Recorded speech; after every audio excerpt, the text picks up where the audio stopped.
So what we could do here, for example, is we could say ID card equals this. Okay, just to be totally clear here. So we got this card. And then I can say if card is kind of class, playing card class, okay, then I'll do all this. Okay. All right, and I'm going to set the other card here to be playing card star card. Okay, so I'm going to cast it. So now the compiler knows about this variable, and from here on out, whenever I touch other card, it knows it's going to be a playing card. And here I've checked at runtime to make sure that it's actually a playing card, so that I'll never crash here. Now, if you say match colon other cards, and the other cards are like some not playing cards, they're regular cards, or they're strings or something, then that's okay. This method's going to work fine because it's going to return 0, a score of 0, which is right, because a playing card wouldn't match a string or any other kind of card. Okay? Make sense? See how we used introspection there? So you will have to use introspection, most likely, in your solution to next week's homework, not the one you're currently working on. By the way, I should take time out to say, if I ever show you something in a lecture after I've assigned something to you, you almost never need it in that week's homework. And I would tell you if that were the case. Okay? You know what I'm saying? So like you got an assignment on Monday, I wouldn't be showing you things today that you needed for the assignment on Monday. I've already shown you everything you need by the time you get an assignment. Okay? Question? So, yeah. Is introspection used just for elements that are pulled out of arrays? Okay, so the question is introspection only used like this when you're pulling items out of array? And remember, I told you a couple slides ago, there are two major times that we use introspection. One is this, okay? Second one is all that MVC blind communication, right? Target action and delegation and all that stuff. Okay, so that's that.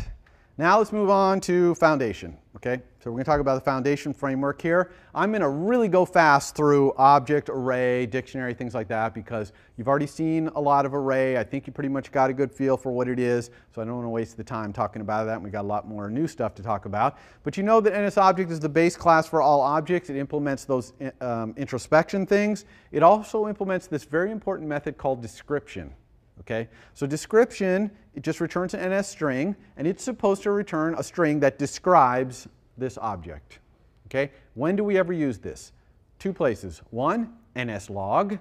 When we're debugging, we like to NSlog %@, and when we do %@, the matching object gets sent description, and that's what gets sent out. Now, NSstring implements description by returning self. Okay. NSObject implements description very badly. It returns like the pointer, a string with the pointer in it or something. Description becomes valuable when you implement it in your own classes. So you could imagine implementing in playing card, or even in card, you could implement description that would return self.contents, right? And then in the debugger, you can print, there's a way, which you'll see this Friday's section, there's a way to print an object in the debugger. It will call description for you and return it. So over card, you'd see the content, so that's really cool. And a string shows you the string. Arrays and dictionaries implement description to print out the contents of the array. So description is a really cool little function to know about in NSObject. NSObject kind of implements this framework for copying, but it doesn't actually implement copy and mutable copy. If you look in NSObject, you'll see that these methods are implemented there, or there's a protocol for them there. Copy and mutable copy the semantics of them vary from class to class, so it's up to the class to implement it. Okay? Don't be fooled by the fact that copy and mutable copy are in NSObject. You can't just send copy to any object and it'll copy it. But NSArray, for example, and NSDictionary, these things, they implement copy and mutable copy, and they do the right thing. One thing to note about copy is, if you send copy to a mutable object, like a mutable array, you don't get a mutable array back. Even though you just copied a mutable array, you get an immutable array back. Okay? The semantics copy are, give me an immutable copy of this object back, if possible. Okay? The semantics of mutable copy are, give me a mutable copy of this thing. No matter whether the receiver is mutable or immutable, mutable copy means give me a mutable copy. Copy means give me an immutable copy. Okay? You understand that? And again, certain classes implement this. NSObject really does not. you would have to implement it yourself if you wanted to have your objects be copyable, which is pretty rare, by the way. You're really not generally doing that. Okay, NSArray is an ordered collection of objects. It's immutable. When you create an NSArray, whatever objects are in it when you create it, those are the objects that will be in there for life. You can't remove any, you can't add any. All objects in an array are held onto strongly in the heap. So as long as that array itself is in the heap, okay, as long as someone has a strong pointer to the array itself, all the objects that are in the array will stay in the heap as well, because it has strong pointers to all of them. Okay? You usually create an NSArray by sometimes calling a class method or even alloc init, but usually, most commonly these days, we do that @square bracket thing, like how we created rank strings. Remember rank strings in playing card? @square bracket and the elements. That's usually how we create arrays. Sometimes we'll create arrays by asking other arrays to add an object to themselves and give us a new array. Since they can't be mutated, they have to make a new one and give it back, so that's another way. And you know the basic, get the count, object at index. There's a lot of other really cool methods in an array. You really should familiarize yourself with this class. Okay, it's a lot of stuff. We talked about make objects perform. There's sorted array using selector. So you give it a selector that takes another, that basically gets sent to each object in the array and takes one of the other objects in the array as an argument. So you got to make sure they have the right type of argument there. And it'll just use that to create a sorted version of the array and give you back a new array that's sorted. Okay? So in one line of code, as long as you have a selector for a method that can compare two objects that are in an array, you can sort it. Okay? So you really should know about all these kind of wacky things in an NSArray. Now, NSArray can't be modified. Sometimes that's a limitation, not as often as you might think. But there's a mutable version of array, of course, called Mutable Array, which we've also used. We usually create it using alloc init, or sometimes we use array with capacity. Okay, array with capacity is, that capacity argument is just a performance hint.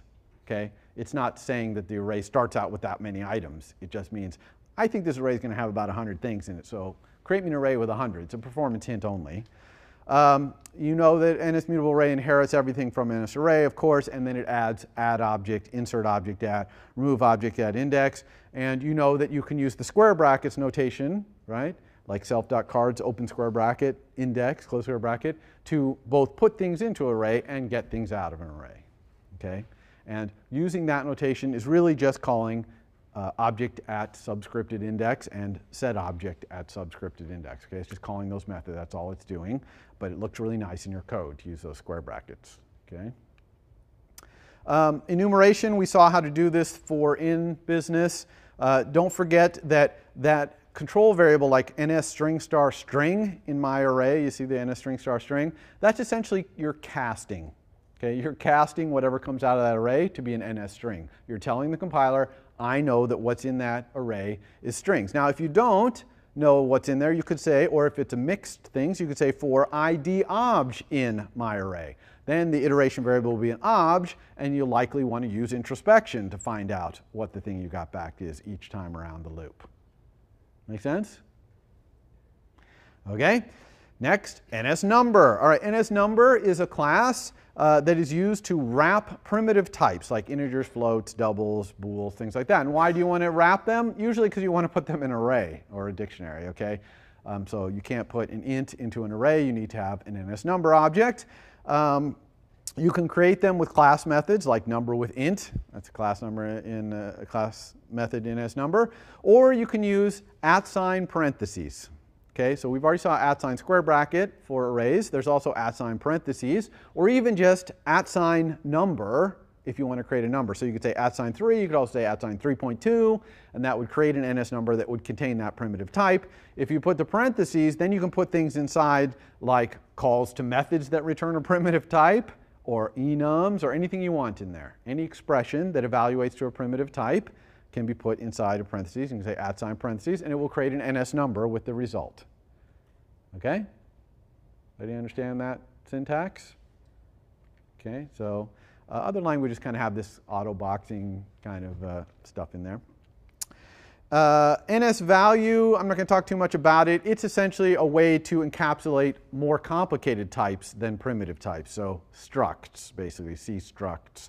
And NSvalue knows how to wrap up a few different kinds of structs that are in iOS, and you can go look at the documentation to see which ones.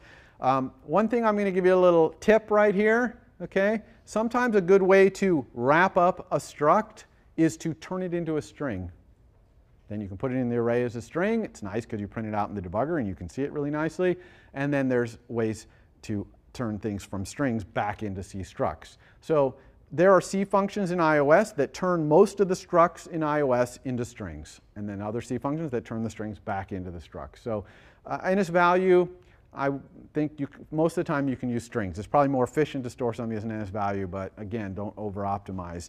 If turning into a string is just as performant in the case you're using it, it's nice because it's a string and it's easy to look at. Okay? NSdata is another foundation class, just a bag of bits. And we're going to be using NSdata. We'll talk about it more when we get to that, but it's just basically a certain count of bytes. That's what NSdata is. NSdate is a date, right? It has some internal representation. It's probably the Unix representation, like the number of seconds since 1970 or whatever it is. One thing to think about with NSdate, if you're going to put a date in your UI, you got to know what you're doing. Okay? Why is that? That's because dates vary dramatically all around the world. And I'm not just talking about in French, you know, the month names are different, but, you know, the order of whether the month comes first or the day comes first varies. Some places on Earth, some locales don't even use the same calendar as we use, okay? So there is an enormous amount of infrastructure in iOS for dealing with this. Classes like NS Calendar and Date Formatter and things like that. If you're going to put dates in your UI, familiarize yourself with all that. I don't have time to go over it all in lecture, unfortunately, but you just need to know that there's something you need to know. You can't just say NSdate description and put it in the UI, okay? Dates are a little bit complicated. There's NSset, which a set is an unordered collection of objects. So the objects are unique, okay? So you put the same object in there twice, it only goes in there once. So sets are what you would think of in terms of sets. And there's actually an ordered set, which is like a cross between a set and an array. And you can look those up. You're not going to need those probably. Well, you might need set. Set is nice because you can do things if you have. Set is very good at telling you whether something's in the set, whereas an array, it's not quite. If you had an array of 1,000 things, the array might have to do some binary searching, or, well, I guess it can't even binary search because it doesn't know the order. So it's got to look around in there. It's hard for it to find things. But a set is probably hashed and high efficiency. It can tell you, if you have a set of 10,000 objects and you ask it, is this object in there? It can probably tell you really efficiently. Okay, so there are some values sometimes for set versus array. Okay, dictionary. This is the second most important collection class behind array, probably. It's an immutable collection of key-value pairs. It's like a hash table. Okay? All the keys and values are held onto strongly. Okay? So if they're in there as a key or a value, then they're in the heap, and they stay in there as long as the dictionary stays in the heap. The keys and values obviously are both objects. We'll talk about what the key has to do to be a key in a second here. You usually create immutable NS dictionaries using another @ syntax called @ curly brace. Okay?